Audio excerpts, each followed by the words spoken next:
rester dans le couloir de son appel.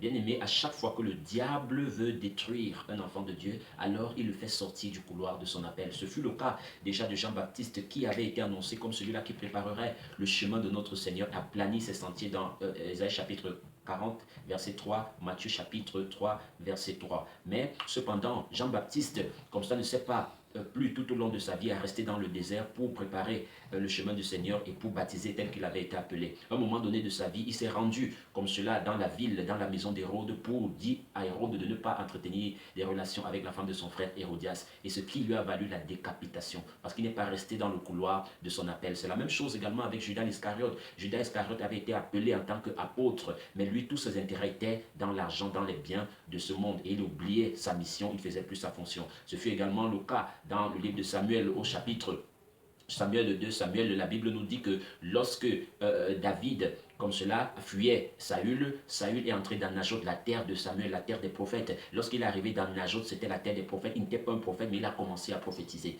Et les révérends dirent, Saül est-il aussi parmi les fils des prophètes? Pourquoi? Parce qu'il était entré dans le cadre, dans le lieu prophétique, dans la circonscription prophétique de Samuel. Alors tout cela qui entrait dans son appel était contaminé par son appel. Et Samuel connaissait tout cela, qu'il était invulnérable dans son appel, dans sa circonscription, dans son couloir. Ainsi, aujourd'hui, beaucoup de chrétiens comme cela envient, admirent et envie l'appel des autres. Chacun a un appel, chacun a un couloir. Et lorsque Dieu te donne une mission, il te donne aussi une onction qui est relative à cette mission. Une onction qui t'accomplira dans cette mission. Mais à chaque fois que tu dévies de ta mission, il n'y aura plus l'onction qui est la provision de cette mission. Voilà pourquoi toi, bien-aimé, reste dans le couloir de ton appel, parce que Dieu a affecté à cet appel une onction qui te donnera de te distinguer dans cette voie, de te distinguer dans ce chemin. Parce que le Seigneur Jésus-Christ veut t'utiliser. L'apôtre Paul a dit que celui qui a un don l'utilise en proportion de la foi qu'il a. Ainsi, nous ne pouvons pas être les mêmes, mais la Bible dit que nous sommes tous du corps de Christ. Et si nous sommes tous du corps de Christ, alors nous participons tous comme cela à la gloire de Dieu dans le corps